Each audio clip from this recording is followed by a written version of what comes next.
कौन ब्रह्मा का पिता है, कौन विष्णु की मां, शंकर का दादा कौन है, हमको दे बता। ये जानने के लिए कृपया सुनिए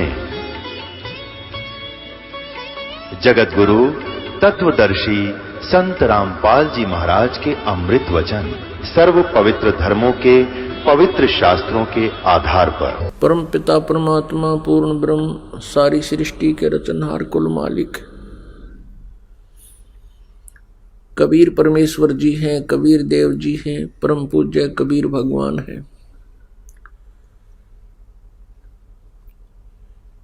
वो परम पिता परमात्मा सन 1398 में विक्रमी संवत 1455 ज्येष्ठ सुदी पूर्णमासी को सत्यलोक से अपने सनातन परम धाम से गति करके वहां से प्रस्थान करके काशी शहर भारतवर्ष की पावन धरती पर काशी शहर के बाहर बने एक लहर तारा नामक तालाब पर विकसित कमल के फूल पर नवजात शिशु का रूप धारण करके विराजमान हुए। इस दृश्य को देख रहे थे एक अष्टानंद नाम के ऋषि ब्राह्मण जो महर्षि रामानंद जी के शिष्य थे। इन परमेश्वर को शिशु रूप में प्रकट परमेश्वर परम अक्षर ब्रह्म को एक मुसलमान जुलाहा दंपति उठा ले गए थे। वो मुसलमान जुलाहा दंपति पहले हिंदू थे उसी जन्म में। गौरी शंकर और सरस्वती उनका नाम था। गौरी शंकर पुरुष का, सरस्वती उसकी पत्नी का। भगवान शिव के उपासक थे। मुसलमानों ने उनको जबरदस्ती मुसलमान बना दिया था। हिंदू ब्राह्मणों ने उनको समाज से निकाल दिया था, उनकी सब हिंदू क्रियाओं को बंद करवा दिया था। पहले वो गौरी शंकर सरस्वती भगवान शिव की पूजा करते थे, कथा सुनाते थे। उससे जो पैसा आ जाता था दान दक्षिणा का, उससे अपना निर्वाह किया करते थे और संग्रह संचन नहीं करते थे। वो नेक ब्राह्मण थे, वो किसी को गुमराह नहीं करते थे, परमात्मा की कथा सुनाते थे। उससे जो पैसा आ जाता था उससे निर्वाह करते थे और जो पैसा शेष बच जाता था उनके खर्चे से उसका वो भंडारा कर देते थे, दान में धर्म में लगा देते थे। जिस कारण से उनका बोलबाला बहुत हो गया था। काशी के अंदर बहुत से हिंदू समाज उनको अधिक महत्व देते थे, जिस कारण से वे अन्य स्वार्थी ब्राह्मण उस गौरी शंकर से ईर्ष्या करते थे। इस बात का ज्ञान था उन मुसलमान पीरों को, गुरुओं को, काजी और मुल्लाओं को कि ये गौरी शंकर हिंदू धर्म का अधिक प्रचार कर रहा है। बाकी जो ब्राह्मण थे वो अत्यधिक संख्या में थे, लेकिन वो केवल अपने स्वार्थवश ही दुनिया को अपने पीछे लगाए बैठे थे। अब मुसलमान काजी और मुल्लाओं ने, पीरों ने गौरी शंकर को जबरदस्ती मुसलमान बना दिया था। अब वो कथा नहीं कर सकता था भगवान शिव की, रोजी रोटी का भी संकट आ गया, जिस कारण से उन्होंने एक सस्ता काम शुरू कर दिया जुल्हाए का, जिसमें कुछ भी खर्चा नहीं होना था। 3-4 खुट्टे लठ गाड़ने थे, उसके धागा लपेट कर अपना कार्य शुरू कर देते थे, कपड़ा बुनते थे। फिर भी वो बहुत नेक स्वभाव के थे। जो भी कपड़ा बुनने में मेहनताना मिलता था, इनकम होती थी, अपने गुजारे लायक रख करके बाकी का वो फिर भी भंडारा कर देते थे, दान दक्षिणा करते रहते थे। ऐसे वो फिर आगे चल के लंबा समय बीत जाने पर जुलाहा कहलाने लगे। लगभग उनकी आयु 60 वर्ष की होगी थी। वो मुसलमान धर्म को स्वीकार कर चुके थे, जुलाहे का कार्य करते थे, लेकिन जुलाहा नाम से प्रसिद्ध थे, दानक नाम से। उस समय परमेश्वर कबीर देव जी उनको लहर तारा नामक तालाब में कमल के फूल पर प्राप्त हुए थे, जिस कारण से बड़े होकर परमात्मा कबीर देव जी भी जुलाहे का कार्य करते थे। और साथ में जिस उद्देश्य से वो परमात्मा आए थे, तत्वदर्शी संत की भूमिका भी वो स्वयं ही करते थे, और असंख्य ब्रह्मांडों का संचालन भी वो काशी की कुटिया में बैठकर, काशी शहर के अंदर अपनी झोपड़ी में बैठकर, कुटिया में बैठकर सारे ब्रह्मांडों का संचालन भी वहीं से करते थे। वो परमात्मा तत्व ज्ञान का प्रचार करते थे। बड़े बड़े विद्वानों के छक्के छुड़ा दिए थे परमेश्वर कबीर देव जी ने। उस समय के एक सुप्रसिद्ध महात्मा थे महर्षि रामानंद जी, पंडित स्वामी रामानंद जी के नाम से वो प्रसिद्ध थे। स्वामी रामानंद जी बहुत बड़े विद्वान माने जाते थे, वेदों, गीता और पुराणों के। परमेश्वर कबीर देव जी ने उनके साथ वार्ता की, रामानंद जी को यथार्थ ज्ञान से परिचित करवाया और सतलोक में प्रभु के दर्शन करवाए। उसके बाद स्वामी रामानंद जी परमात्मा को पहचान गए, और वही परमात्मा असंख्य ब्रह्मांड का जनक, असंख्य ब्रह्मांडों का सृजनहार, सभी आत्माओं का जनक, वो कबीर देव बनारस में रहा करते थे, एक धानक रूप में, जुलाहे रूप में। वो धानक रूप में प्रकट परमात्मा हम सभी आत्माओं के पिता हैं। आप जी को सृष्टि रचना के अंदर सुनाया गया था कि हम कैसे इस काल के जाल में फंस गए, हमारा उद्देश्य क्या है यहां रहने और जीने का। परमेश्वर कबीर देव जी ने हमें बताया कि तुम यहां के वासी नहीं हो, तुम्हारा यहां ठिकाना नहीं है, और आप जी यहां अज्ञानता के कारण रह रहे हो। परमेश्वर ने हमें याद दिलाया कि तुम जिस वस्तु को अपना मानते हो ये आपकी नहीं है,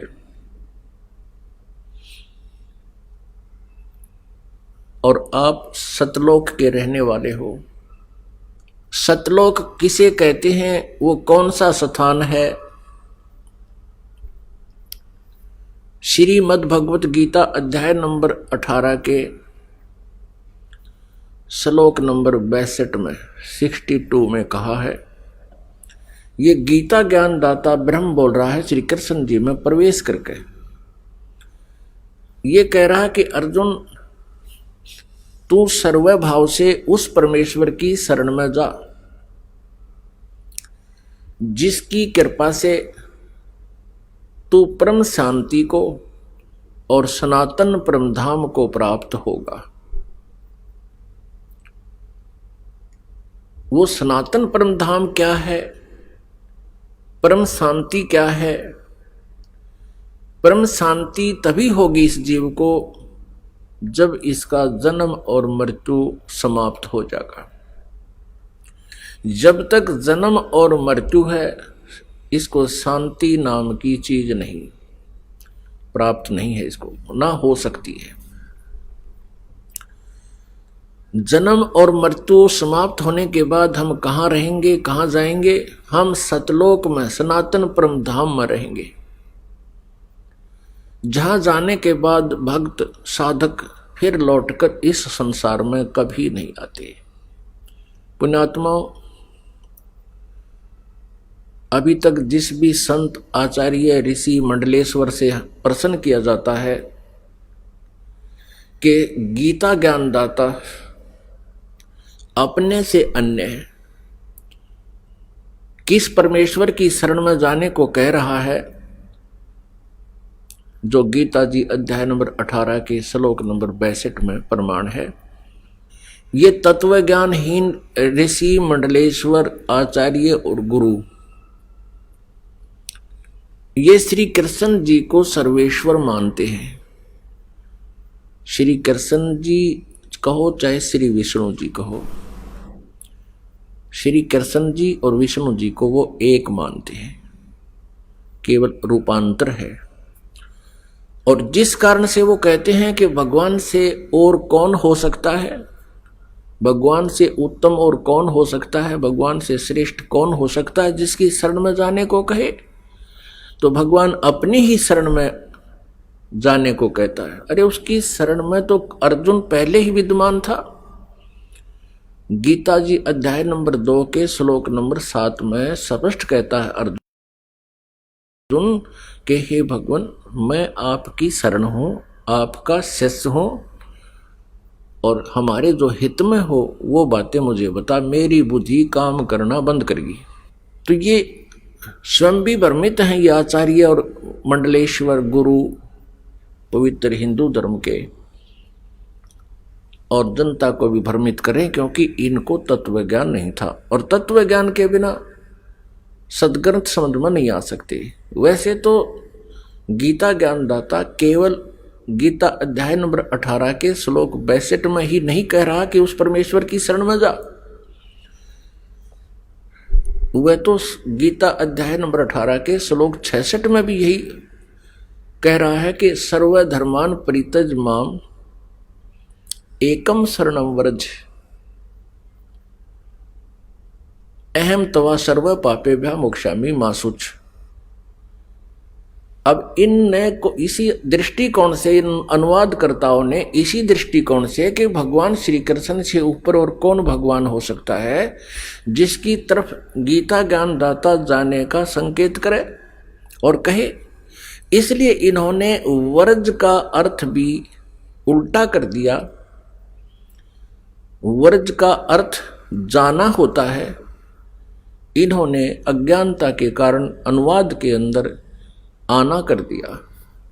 जैसे एक इंग्लिश वर्ड है गो,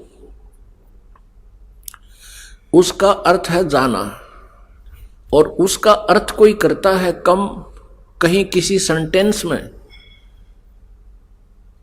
कम मीन आना और गो मीन जाना, तो वो उस सेंटेंस को समझ नहीं सका, जिस कारण से अर्थ उल्टा कर दिया, गो माने आना कर दिया। ये गलत कर दिया, बिल्कुल गलत कर दिया। वर्ज माने जाना होता है,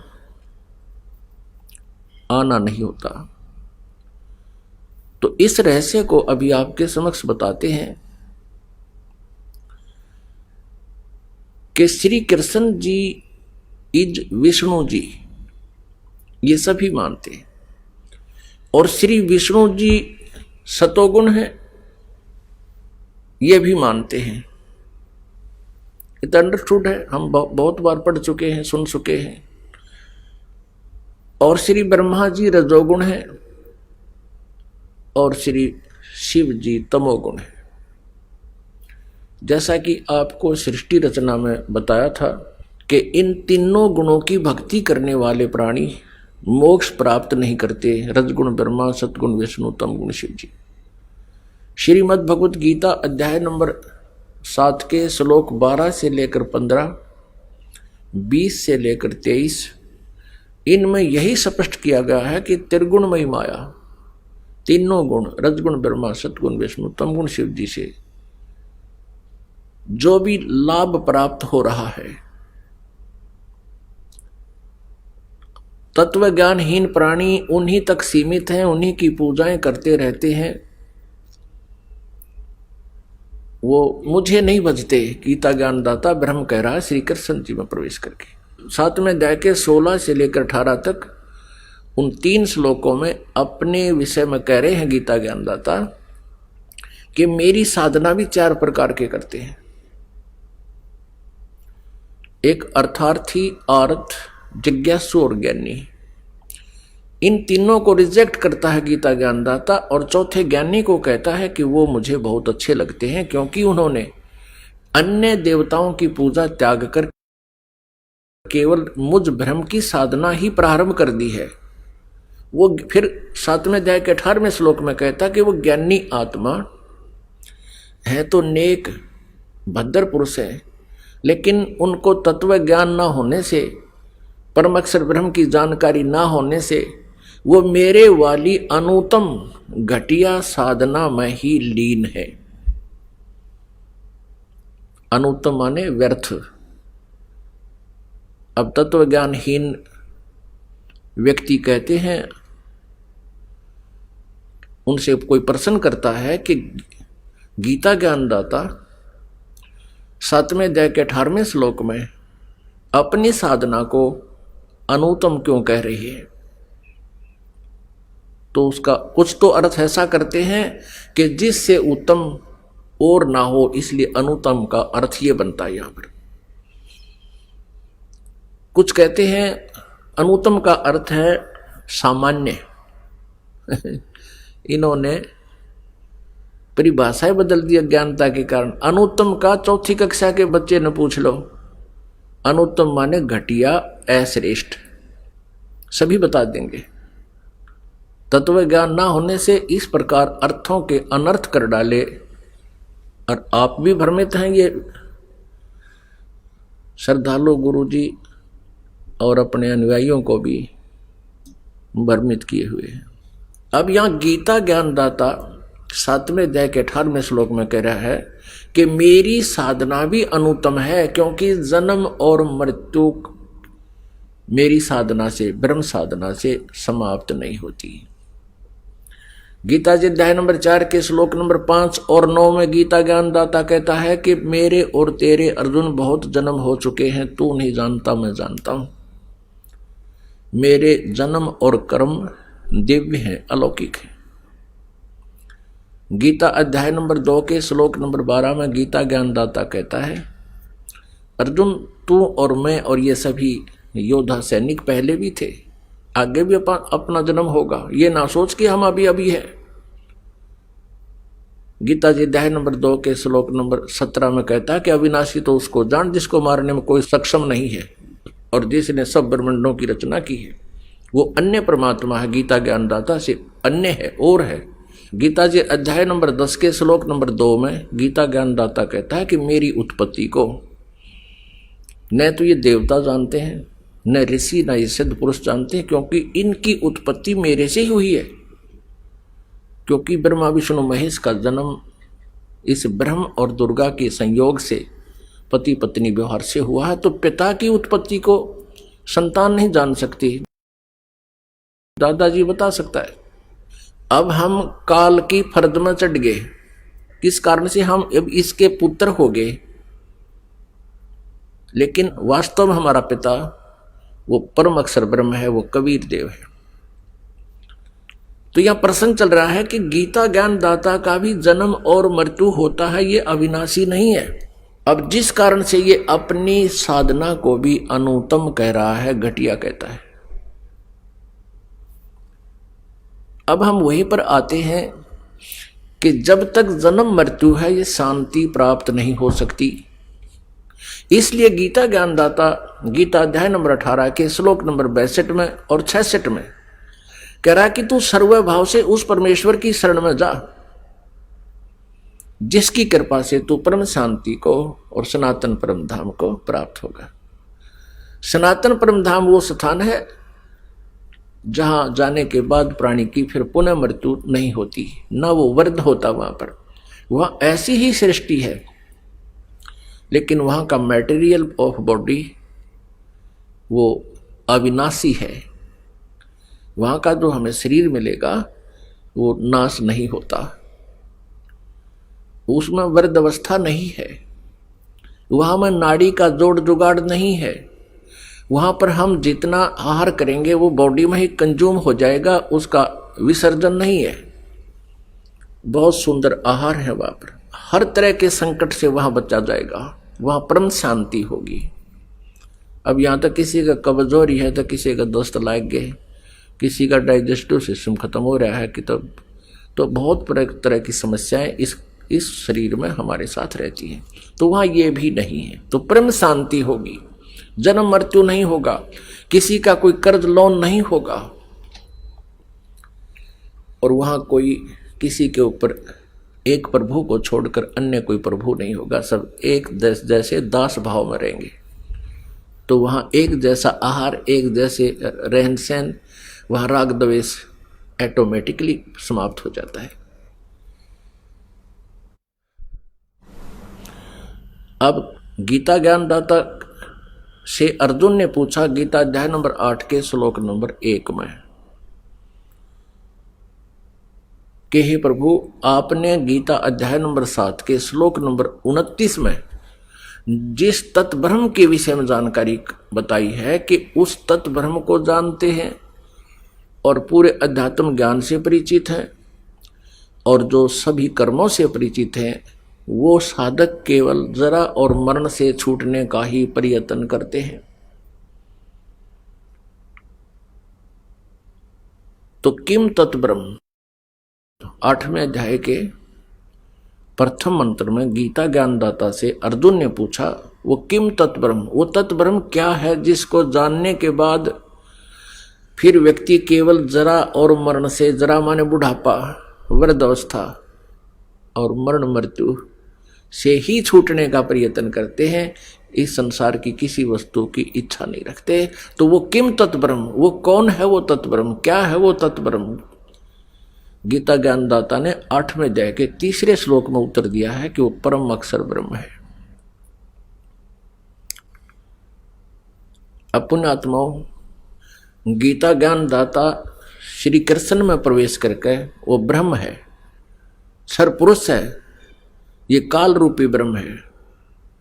इसके विषय में जानकारी आप जी को सृष्टि रचना से मिलेगी, जो कि आपको पहले सुनाया जा चुका है। अब वो कहता है 8वें अध्याय के 13वें श्लोक में गीता जी में, अर्जुन ओम इति एकाक्षरम ब्रह्म व्यवहारण माम अनुसमरण ये प्रयाति तजंदेहम स याति परमाम गतिम। मेरा एक ओम मंत्र है, नथिंग एल्स। मेरा केवल ओम, एक अक्षर ओम, मुझ ब्रह्म का केवल एक ओम अक्षर है, उच्चारण करके सिमरण करता हुआ यह प्रयाति तजंदेहम, जो शरीर छोड़कर जाते हुए भी इसका सिमरण करता हुआ जाता है, सयाति परमाम गतिम, वो मेरे से मिलने वाली परम गति, ओम नाम से जो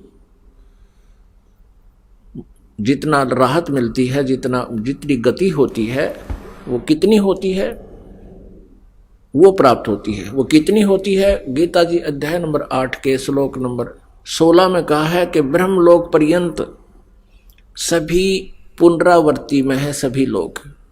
ओम नाम से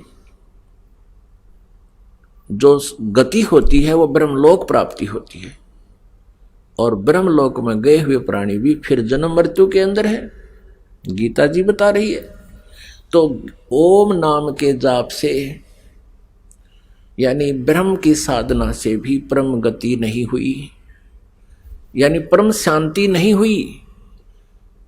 इसलिए वो कह रहा है, क्योंकि गीता ज्ञानदाता कहता है, अर्जुन तेरे और मेरे बहुत जन्म हो चुके हैं। 4थे अध्याय के 5वें 9वें श्लोक में, 2रे अध्याय के 12वें श्लोक में, 10वें अध्याय के 2रे श्लोक। जब तक जन्म और मृत्यु है शांति नहीं। अब वो परम अक्षर ब्रह्म की जानकारी बताना चाहते हैं, वो किम तत् ब्रह्म, वो परम अक्षर ब्रह्म है। 8वें अध्याय के 3रे श्लोक में कहा है। 8वें अध्याय के 5 और 7 श्लोक में गीता ज्ञानदाता अपनी साधना के विषय में कहता है कि मेरे ओम नाम का जाप करते हुए जो साधना करते हैं वो मुझे प्राप्त होते हैं। और गीता ज्ञानदाता कहता है तू युद्ध भी कर और मेरा सिमरण भी कर, मेरा स्मरण भी कर। इससे सिद्ध है कि गीता ज्ञानदाता की साधना करने वाले को शांति नहीं, युद्ध से अधिक कोई अशांति नहीं होती। और ये कहना चाहता है गीता ज्ञानदाता कि मेरी शरण में रहेगा तो युद्ध तुझे करना ही पड़ेगा, और उठ और ठाले लठ, हथियार उठा और झगड़ा कर। मेरी शरण में रहना तो शांति नहीं हो सकती।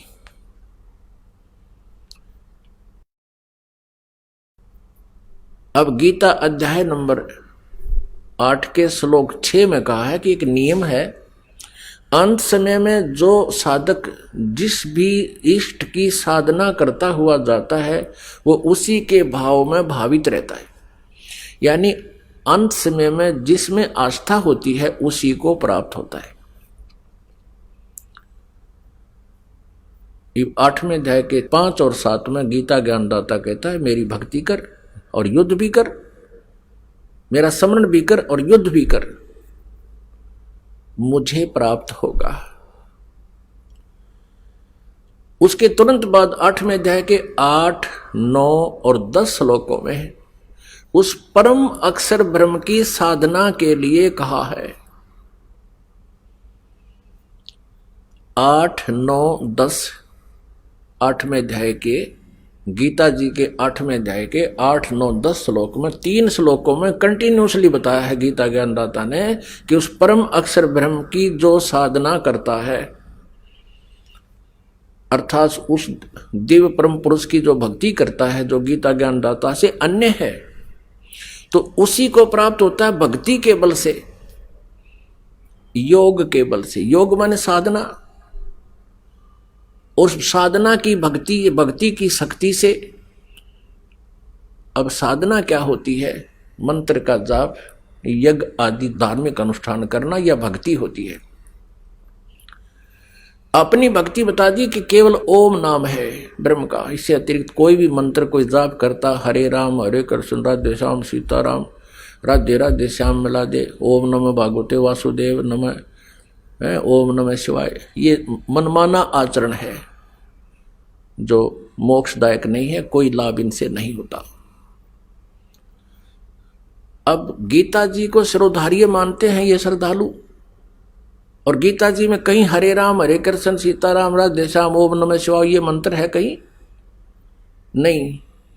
यदि किसी वेद और गीता को छोड़कर अन्य किसी शास्त्र में, पुराणों आदि में कोई वर्णन है तो वो उस ऋषि विशेष की अपनी सोच है, भगवान का आदेश नहीं है और विधान नहीं है। तो यहां गीता अध्याय नंबर 8 के श्लोक 8, 9, 10 में गीता ज्ञानदाता किसी अन्य परमात्मा की साधना के लिए कह रहा है, और उसके लिए गीता अध्याय नंबर 4 के श्लोक नंबर 34 में कहा है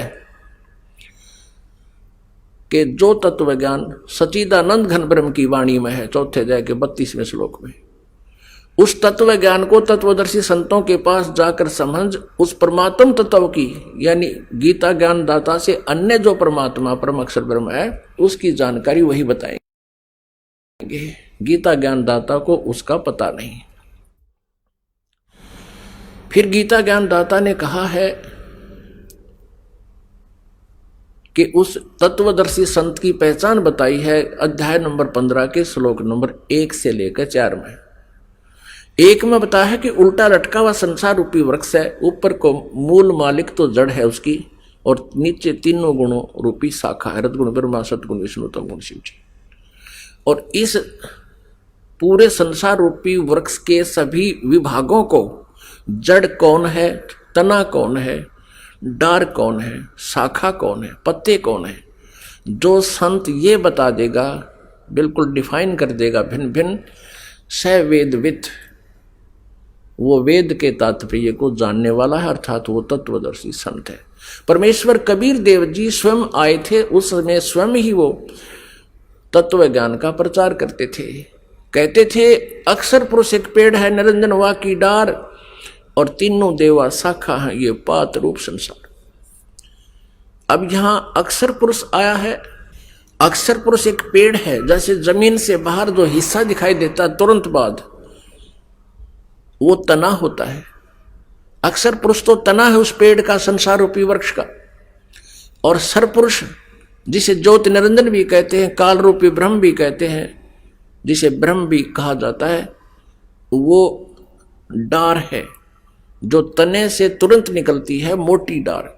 डार के फिर 3 शाखा, आगे शाखाएं होती हैं पतली पतली, वो तीनों गुण रूपी शाखा है, रजगुण ब्रह्मा, सतगुण विष्णु, तम गुण शिव जी और पात रूप संसार। हम फिर आगे पत्ते रूप में हैं। और जड़ जो है वो गुप्त है, प्रोक्ष है। अब श्रीमद् भगवत गीता वेदों का सारांश है, कोड वर्डों में संक्षिप्त ज्ञान है। और इसमें कुछ गीता ज्ञानदाता का अपना मत है, इसके अपने विचार हैं। गीता ज्ञानदाता में जहां इसके अपने विचार हैं वो मान्य नहीं है, जो वेदों से नहीं मिलते हैं। तो यजुर्वेद अध्याय नंबर 40 के मंत्र नंबर 15 में स्पष्ट किया है, वायु अनिलम अथ इदम भस्मांतम शरीरम ओम कर्तु समर किलबे समर और कर्तुम समर। अब वेद ज्ञान भी ये ब्रह्म दे रहा है, वहां इसका कोई स्वार्थ नहीं था, कोई अटकल लगाने का, कोई युद्ध कराने का, इसलिए इसने स्पष्ट ज्ञान दिया है।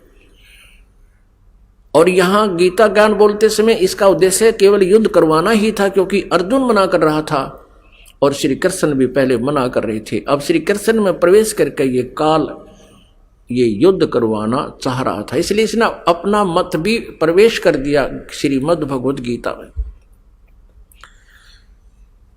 तो यजुर्वेद अध्याय नंबर 40 के श्लोक नंबर 17 में अंतिम अध्याय है यजुर्वेद का 40वां, और 17वां मंत्र भी अंतिम है, यानी यजुर्वेद का निष्कर्ष है उसके ऊपर।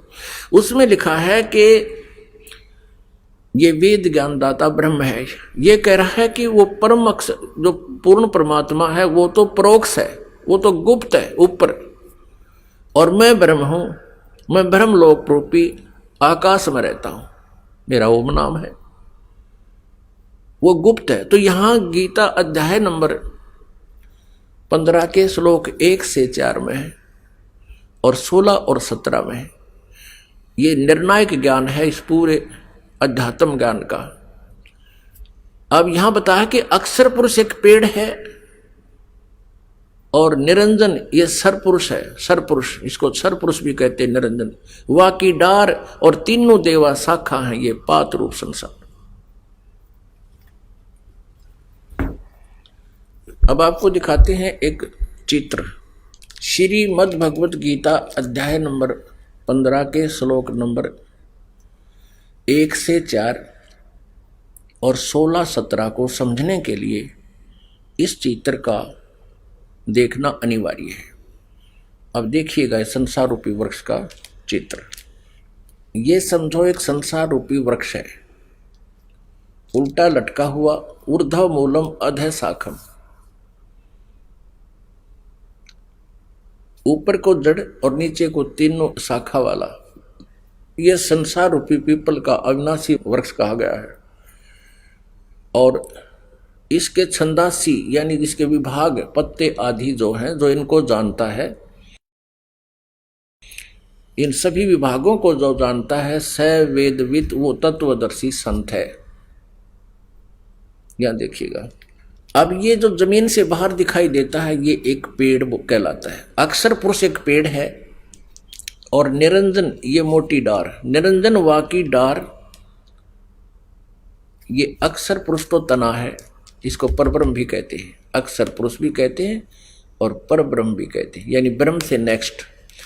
और ये ब्रह्म कहलाता है डार, ये इसको डार समझो, सरब्रह्म भी कहते हैं, सरब्रह्म अर्थात इसको सरपुरुष भी कहते हैं, काल ब्रह्म भी कहते हैं, ये एक डार है। और फिर इसके ये तीनों गुण रूपी शाखा हैं, ये तीनों देवा शाखा हैं, ये पात रूप संसार।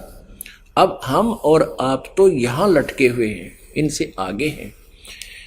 अक्षर पुरुष एक पेड़ है, निरंजन वाकी डार यानी इस ज्योति निरंजन भी कहते हैं, इस सरपुरुष भी कहते हैं, ये ब्रह्म भी प्रसिद्ध हो रहा है।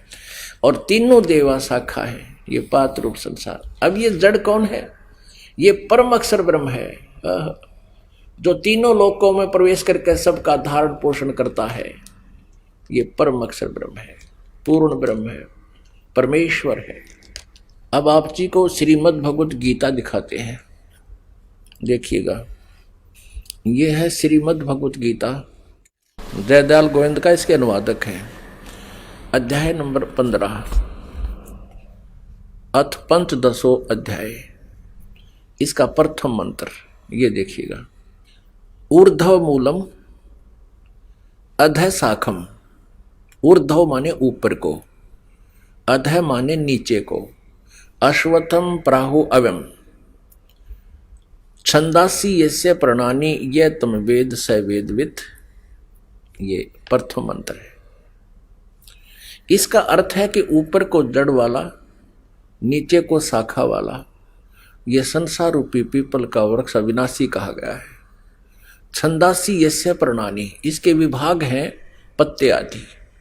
और ये तम वेद यानी संसार रूपी वृक्ष के सभी विभागों को जो जानता है, स वेदवित, वह वेद के तात्पर्य को जानने वाला है, अर्थात वह तत्वदर्शी संत है। इनका अनुवाद देखिएगा। आदि पुरुष परमेश्वर मूल वाले, और अधः शाखम, यहां अधः का अर्थ इन्होंने गलत कर दिया, ब्रह्मा रूप मुख्य शाखा वाले नहीं। अधः माने नीचे करना चाहिए। देखो दूसरे श्लोक में 2 बार अधः, मूल पाठ में अधः अधः 2 बार है, और इन्होंने यहां अनुवाद ठीक किया है। इसमें इसका अनुवाद यहां कराया। अधः माने नीचे, अधः माने नीचे, और अधः माने नीचे, बिल्कुल ठीक है। यहां ये विचलित हो गए। प्रथम श्लोक में 15वें अध्याय के में इन्होंने अधः का अर्थ गलत कर दिया। ब्रह्मा रूप मुख्य शाखा वाले, इनकी बुद्धि इन ब्रह्मा विष्णु महेश से ऊपर गई ही नहीं, इस करके अनर्थ कर डाले इन सदग्रंथों के अर्थों के। आदि पुरुष परमेश्वर, ऊपर को तो ऊर्ध्व मूलम यह लिखना था, ऊपर को जड़ वाले, ऊपर को जड़ तो आदि पुरुष परमेश्वर मूल रूपी वो भगवान परम अक्षर ब्रह्म है, और नीचे को तीनों गुण रूपी शाखा है। तीनों आगे गुण रूपी भी दिखाएंगे आपको। संसार रूपी पीपल के वृक्ष को अविनाशी कहते हैं, वेद जिसके पत्ते कहे गए हैं। छंदासी का अर्थ है वेद करते, छंद माने विभाग होते हैं, पत्ते आते उसके विभाग कहे गए हैं। उस संसार रूपी वृक्ष को जो मूल सही तत्व से जानता है, यानी जड़ से लेकर सबको जानता है, स वेदवित। स वह वेदवित माने वेद के तात्पर्य को जानने वाला है, अर्थात वो तत्वदर्शी संत है। अब दूसरे श्लोक में देखिए 15वें अध्याय के। अधः च ऊर्ध्व, ऊर्ध्वम प्रचरता तस्य शाखा गुण प्रवर्धा, विषय परवाला अधः च मूलानी अनुसंततानी कर्मानुबंधनी मनुष्यलोके। इसका अर्थ इन्होंने कैसे किया है? उस संसार रूपी वृक्ष की तीनों गुण रूप रजगुण ब्रह्मा, सतगुण विष्णु, तमगुण शिवजी रूपी शाखा है। ये अपने सदग्रंथ बता रहे थे, ये कोड वर्ड है, इसलिए एक तत्वदर्शी संत बता सकता है। अब यहाँ कंसेप्ट क्लियर करेंगे कि रजगुण ब्रह्मा, सतगुण विष्णु, तमगुण शिवजी है। अभी आपको दिखाते हैं मार्कंडे पुराण में मार्कंडे जी कह रहे हैं कि तीनों देवता ब्रह्मा विष्णु महेश, रजगुण ब्रह्मा, सतगुण विष्णु, तमगुण शिव जी है। ये देखिएगा, ये गीता प्रेस गोरखपुर से प्रकाशित है और इसके 123 पृष्ठ पर आप देखिएगा, 123 पृष्ठ पे। और यहाँ से मार्कंडे जी इसका विवरण बता रहे हैं। मार्कंडे जी बोले 122 पे, अब 123 पर आ जाते हैं हम यहाँ पर। इस तरह स्वयंभू परमात्मा की 3 अवस्थाएं होती हैं, रजोगुण प्रधान ब्रह्मा, तमोगुण प्रधान रुद्र और सत्व प्रधान विश्व पालक विष्णु हैं। ये ही 3 देवता हैं और ये ही 3 गुण हैं। पुण्यात्मा, ये तत्व ज्ञान हमारे पास नहीं था, हमने लोकवेद सुन रखा है। लोकवेद माने दंत कथाएं, और उस लोकवेद के सुनते सुनते हमारे कान बहरे हो लिए। और सभी ने वही झूठा ज्ञान ग्रहण है, उसको सुनने में कोई ऑब्जेक्शन नहीं। जहाँ से जिस ऋषि संत में आचार्य मंडलेश्वर से गुरु से हम सुनते आए हिंदू धर्म में, तो यही लोक वेद सुनाते थे, सबने एक जैसा ज्ञान दे दिया, हमने स्वीकार कर लिया। और वो साथ में ये भी कहते थे ये पुराण में ऐसा लिखा है, गीता जी में ऐसा लिखा है, वेदों में ऐसा लिखा है, हम उसी के आधार से बता रहे हैं। तो हमने ये सोचा था कि ये संस्कृत के ज्ञाता हैं और इन्होंने अच्छी तरह सदग्रंथों को समझा होगा। हमारे पूर्वज अशिक्षित थे, उन्होंने इन चतुर लोगों को तत्व ज्ञान तत्वदर्शी संत मानकर प्रत्येक इनकी झूठी कथाओं को स्वीकार कर रखे। आज उस झूठ को हटाने के लिए, अज्ञान को हटाने के लिए ये सदग्रंथ रूपी टॉर्च आपको फिर से दिखानी होगी। और इनके दिखाए बिना ये फिर विरोध करवा देंगे, जनता को भ्रमित कर देंगे। जैसे परमात्मा कबीर जी का दुश्मन बना दिया था इन नकली गुरु आचार्यों ने, कहा करते कबीर जी तो झूठ बोलते हैं, ये ब्रह्मा विष्णु महेश के माता पिता बताते हैं। ब्रह्मा विष्णु महेश के कोई माता पिता नहीं है, ये अजर व अमर है। तो सारी जनता को परमात्मा के पीछे लगा दिया था, बहुत बुरा हाल करवाया था। तो इसलिए ये लालटेन दिखाई जा रही है कि अब इस रोशनी में कोई धोखा ना खावे और हमसे कोई विरोध ना करे। ये सदग्रंथ तो पुण्यात्माओं ऐसी है, समझो अंधे की लालटेन। मुझे इन अपने सदग्रंथों की अब जरूरत नहीं रही थी। क्यों नहीं रही थी? क्योंकि गीता अध्याय नंबर 4 के श्लोक नंबर 32 में जिस तत्व ज्ञान के विषय में कहा है, और चौथे अध्याय के 34वें श्लोक में सच्चिदानंद घन ब्रह्म की वाणी को तत्व ज्ञान कहा है और उसको तत्वदर्शी संतों से पूछने को कहा। तो वो तत्वदर्शी संत दास को मिल गया था और वो सच्चिदानंद घन ब्रह्म की वाणी वो तत्व ज्ञान दास के पास उपलब्ध था, जिसमें ये सभी ज्ञान तो दास आपको सदग्रंथों से भी रूबरू करा रहा है। ये पहले विद्यमान था उस 5वें वेद में। अब उस 5वें वेद का आप जी को ज्ञान नहीं, उस 5वें वेद को सत्य सिद्ध करने के लिए कि जो हमारे सदग्रंथ बताते हैं वो परमात्मा ने पहले 600 वर्ष पहले ही बता रखा है। और आपके हृदय में यह सच्चाई जमाने के लिए, जचाने के लिए, विश्वास दिलाने के लिए सदग्रंथ दिखाने पड़ रहे हैं। अब नहीं तो आप विरोध कर देते। अब विरोध तो दास का हुआ था, ये क्रोथा कांड इसी का परिणाम था कि सदग्रंथों के आधार से दास सत्य बता रहा था और जिन अज्ञान सुन रखा था उनके आचार्यों ने, गुरुओं ने उन भोली आत्माओं को भ्रमित करके ये क्रोथा कांड करा दिया। अब ये सच्चाई फिर सामने आ रही है, क्योंकि हम जो क्रोथा आश्रम में जो ज्ञान देते थे वो ही यहाँ दे रहे हैं। 4था वर्ष हो गया यहाँ पर। अब क्यों नहीं आते वो बकवाद करने के लिए? क्योंकि जनता को पता लग गया कि वो बकवाद कर रहे थे, झूठे थे वो आचार्य लोग, वो निकम्मी आत्मा थी। उनका स्वार्थ यही था कि तो जनता को सच्चाई का पता ना लगे और उन्होंने किसी के कल्याण से कोई लेना देना नहीं। और हमने ये ठेका ले लिया जनता के कल्याण का, और परमेश्वर कबीर देव जी ने ये ठेका दे दिया। अब हमने तो ये काम करना पड़ेगा, हम इसको छोड़ नहीं सकते। तो ऐसे विरोध ना होने के का कारण यही है अब कि उनकी दाल नहीं गली। नहीं तो पहले के जुल्म करवा दिया इन अज्ञानी लोगों ने, ऐसे नकली गुरुओं और आचार्यों ने। ईसा मसीह जी को भी ऐसे ही कहा था झूठा है, ऐसा है, उनको भी क्रश करवा दिया। लेकिन अब इनकी दाल नहीं गलेगी, क्योंकि सदग्रंथ अपने पास है, हम सब शिक्षित हैं, शिक्षा का हमें लाभ भी अब मिलेगा। तो इस सदग्रंथों को आपके रूबरू कराना इस दास का उद्देश्य है। आपको लालटेन यानी रोशनी दिखाना, कहीं मेरे से विरोध ना कर बैठो और सच्चाई से फिर वंचित रह जाओ। एक अंधा व्यक्ति अंधेरे में रात्रि के समय जगती हुई लालटेन लेके जा रहा था। ये समझ लो टॉर्च लालटेन होती थी, इसमें तेल डाला जाता था, वो जलती थी। आगे से बच्चे आ रहे थे उछल कूद करते हुए। अंधे व्यक्ति ने कहा कि बेटा देखियो, मैं अंधा हूं, मुझे दिखाई नहीं देता है, मैं अंधा हूं, ध्यान से चलना। अब बच्चों ने पूछा कि बाबा सचमुच तुम अंधे हो? हाँ बेटा मैं अंधा हूं, मुझे दिखाई नहीं देता। फिर उन्होंने पूछा कि फिर लालटेन किस लिए ले रखी आपने, कि तुम आंखों वालों के लिए कहीं मेरे में टक्कर ना मार दो, बुढ़े आदमी की देही तोड़ दो। ये लालटेन तुम्हारे लिए ले रखी है बेटा। तो पुण्यात्माओं, ये सदग्रंथ दास ने इसलिए ले रखे हैं, यह लालटेन है, कोई इन नकली गुरुओं आचार्यों से भ्रमित होकर के दास से ना टकरावे, हमारे साथ ना कोई झगड़ा ठान ले, इसलिए लालटेन दिखानी आवश्यक है पग पग पर। अब देखिएगा श्रीमद देवी भागवत हिंदी टीका सहित, जिसमें ये तीनों गुण प्रमाणित करने हैं, रजगुण ब्रह्मा, सतगुण विष्णु, तमगुण शिव जी।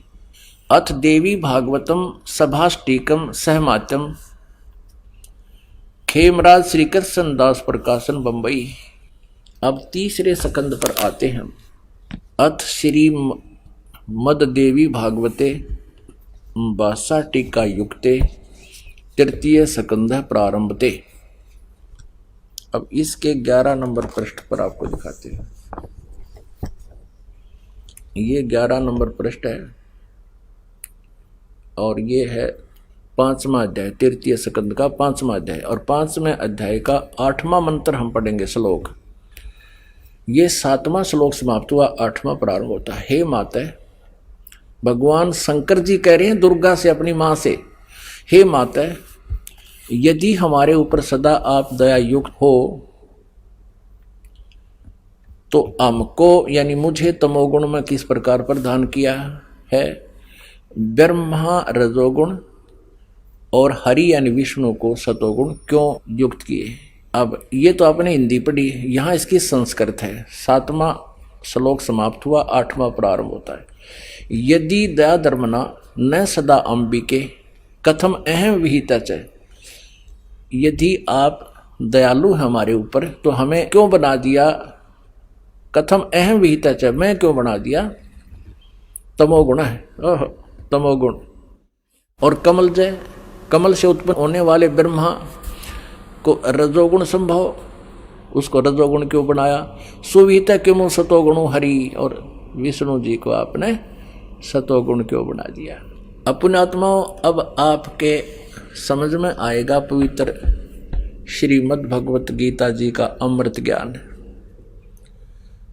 ऊर्ध्व मूलम अधः शाकम अश्वत्थम प्राहु अवम छंदासी यस्य प्रणानी ये तम वेद स वेदवित। 15वें अध्याय का प्रथम मंत्र के ऊपर को जड़ और नीचे को शाखा वाला ये अविनाशी पीपल का वृक्ष कहा गया है। छंदासी यस्य प्रणानी, जिसके पत्ते आदि विभाग हैं, क्योंकि ऊपर को जड़ नीचे को शाखा बता दी, पत्ते बता दी, कहती ये विभाग हैं उसके। और ये तम वेद जो इनको मूल सहित जानता है, तत्व से जानता है, यानी सभी विभागों को बताता है, स वेदवित, वो तत्वदर्शी संत है, वह वेद के तात्पर्य को जानने वाला है। परमेश्वर कबीर देव जी ने 600 वर्ष पहले उस अपनी सच्चिदानंद घन ब्रह्म की वाणी में, कबीर वाणी में कहा है, कबीर अक्षर पुरुष एक पेड़ है, निरंजन वाकी डारे, तीनों देवा शाखा है, भाई पात रूप संसारे। एक के श्लोक में, एक के सेंटेंस में, अमृतवाणी में परमात्मा ने पूरा ज्ञान समझा दिया।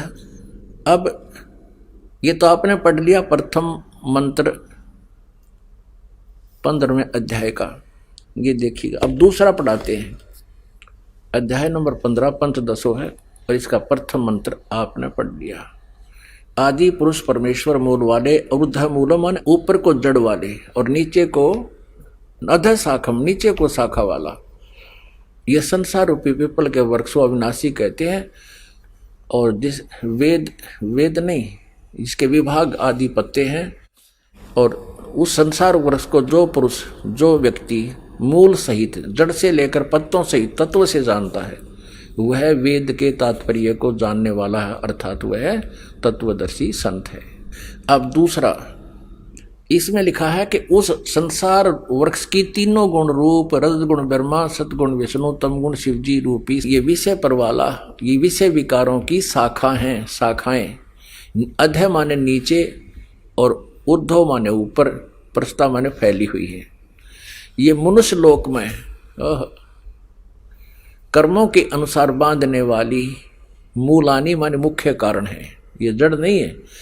कर्मानुबांधनी यानी मुख्य कारण है, ये हमें कर्मानुसार ब्रह्मा विष्णु महेश ही यहाँ बांध कर रखते हैं, इन्हीं के अंतर्गत हैं हम। नीचे और ऊपर फैली व्याप्त हैं, सब लोकों में नहीं, पृथ्वी लोक, स्वर्गलोक और पाताल लोक, 3 लोकों को ऊपर इनकी व्यवस्था है। अब तीसरे में कहा है इस संसार वृक्ष का स्वरूप जैसा कहा है वैसा यहाँ विचार काल में नहीं पाया जाता, वैसा नहीं पाया जाता। अपने आत्माओं, श्रीमद् भगवत गीता अध्याय नंबर 4 के श्लोक नंबर 34 में कहा है कि गीता ज्ञानदाता कहता है मैं इस पूरे अध्यात्म ज्ञान से परिचित नहीं हूँ, इसलिए तत्वदर्शी संतों के पास जा, उनसे उस परमात्म तत्व की जानकारी जान जो गीता ज्ञानदाता से अन्य है। आइए अब हम उन श्रद्धालुओं के अनुभव जानते हैं जो जगत गुरु तत्वदर्शी संत रामपाल जी महाराज जी से दीक्षा प्राप्त कर चुके हैं तथा उनके द्वारा बताए गए भक्ति मार्ग पर चल रहे हैं। नमस्कार जी। नमस्कार सर। क्या नाम है जी आपका? लीलावती दासी। बहन जी आप कहाँ से हैं? भागलपुर जिला नौगछिया और बिहार से। संत रामपाल जी महाराज से नाम दीक्षा आपने कब ली? सर हम संत रामपाल जी महाराज से नाम दीक्षा 2015 11 अक्टूबर को लिए। बहन जी संत रामपाल जी महाराज से नाम दीक्षा लेने से पहले आप क्या भक्ति साधनाएं करती थीं?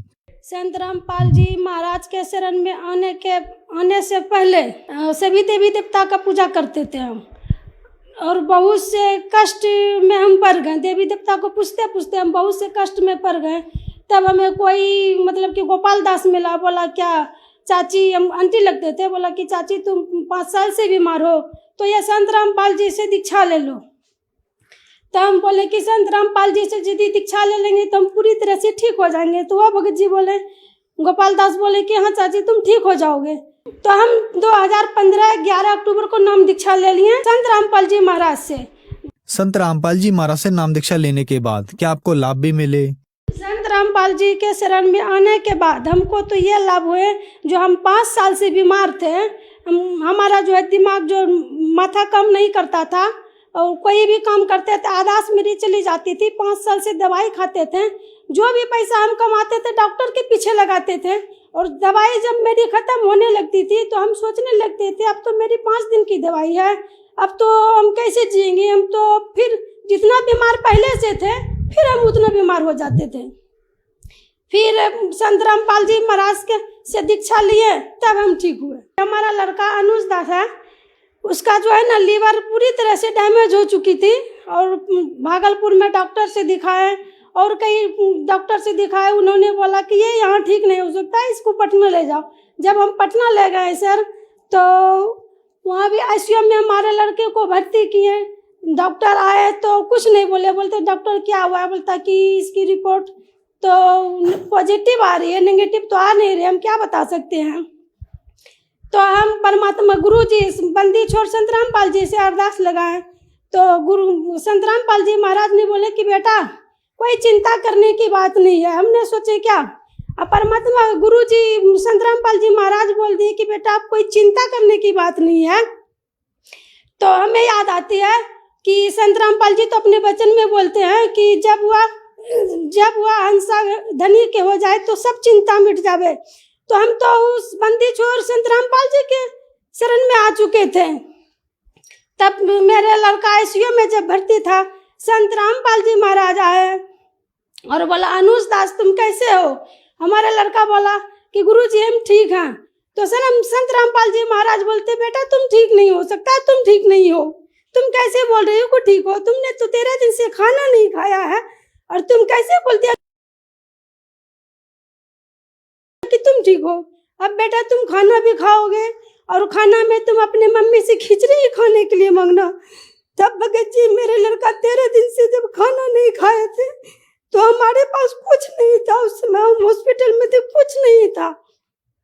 तो हम बोले कि गुरु जी संत रामपाल जी महाराज बंदी छोड़ हमारे लड़का 13 दिन से खाना नहीं खाया है, गुरु जी आप ही दया करो कि मैं खिचड़ी कहीं से ला करके दे दो। आपने तो बता रखा हमारे लड़के के को कि बेटा तुम खिचड़ी खाना।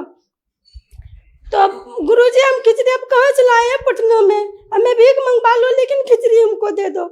तो यही पूर्णिया जिला की कोई बहन जी थी, हम रो रहे थे, वो बोले बहन जी क्या हुआ है। हम बोले कि बहन जी हमारे लड़का 13 दिन से खाना नहीं खाया है, हमारे संत रामपाल जी आए आईसीयू में हमारे लड़के से मिले, उन्होंने बोला कि बेटा तुम खिचड़ी खाना, खिचड़ी खाने के लिए बता दिया गुरुजी हमारे पास कुछ नहीं है।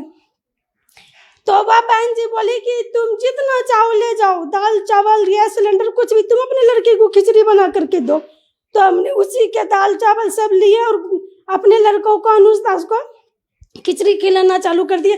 जब एक 13 दिन से खाना नहीं खाया था सर, तो उन्होंने दिन भर में कम से कम 20 बार 25 बार खाना शुरू कर दिया। और जाते जाते हॉस्पिटल से 3री मंजिल पर आईसीयू में वो भर्ती था, तो हमको जो है टाइफाइड का बुखार आना शुरू कर दिया। उस लड़के की वजह से नीचे ऊपर करते करते टाइफाइड बुखार आ गया। अब हमारा शरीर भी काम नहीं करने लगा। हम बोले पर गुरुजी आप किसी तरह से दया करो मालिक, अब हमारा भी तबीयत खराब हो चुका है। परमात्मा को फिर अरदास लगाए, परमात्मा बोला कि बेटा चिंता करने का कोई बात नहीं है, परमात्मा दया करती है, सब ठीक हो जाएगा। तो हमारे उसी समय आईसीयू से लड़का उठा और बाहर दौड़ना चालू कर दिया। उसी समय गुरु संत रामपाल जी महाराज आशीर्वाद दिए और मेरा लड़का उसी दिन से ठीक होना चालू कर दिया। गुरु सर जी आज हमारे लड़का वो हमारे साथ आया है, उसको दर्शन दिया हमारे लड़के को। डॉक्टर ने फिर बोला कि आपका लड़का तो ठीक होना चालू कर दिया, अब तुम घर जा सकती हो 8 दिन में। तो 8 दिन में मेरा लड़का आईसीयू में ठीक हो गया। सर मैं ये रिपोर्ट लाई हूँ लीवर का, जो पूरी तरह से लीवर जो डैमेज हो चुकी थी। संत रामपाल जी की कृपा से लीवर वो ठीक हो गया। और ये जो है सर एक ही दिन का इतना जो है ना लीवर बढ़ गया था डैमेज, एक दिन का ये रिपोर्ट है सर। ये फर्स्ट दिन का था पहले समय का, और ये फिर रिपोर्ट जो है दूसरे समय का है। ये रिपोर्ट में फिर इतना बढ़ गया लीवर, इसके बचने की तो कोई उम्मीद नहीं थी। लेकिन संत रामपाल जी की कृपा से हमारा लड़का आज ठीक है और वो हमारे साथ आए हुए हैं। और उन्हें आईसीयू में गुरुजी संत रामपाल जी दर्शन दिए।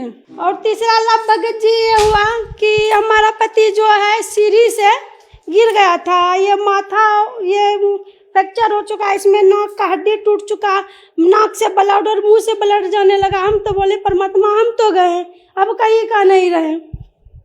और सब लोग कहने लगे कि ये संत रामपाल जी के शरण में आने के बाद भी ऐसे होने लगे। बोले कि ऐसा मत कहो हमारे गुरुजी को।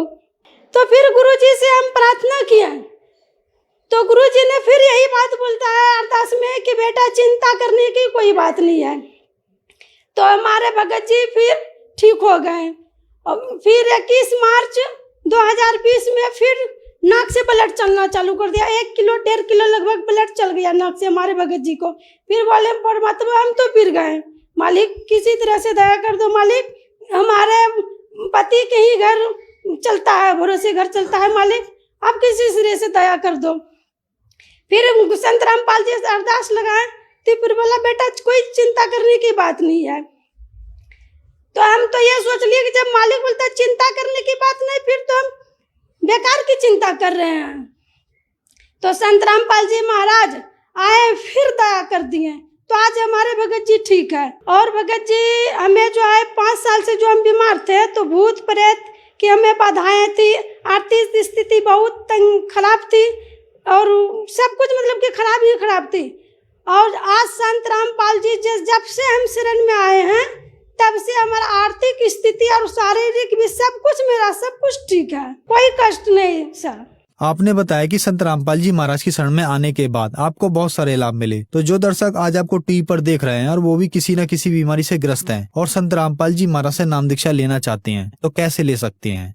संत रामपाल जी के सत्संग आते हैं, उनके नीचे एक पीली पट्टी आती है, उस पर नंबर दिया गया रहता है, उससे कनेक्ट करके आप नाम दीक्षा प्राप्त कर सकते हैं निःशुल्क, कोई पैसा नहीं लगता है सर, वहाँ सब कुछ फ्री मिलता है। धन्यवाद जी। सत साहिब जी।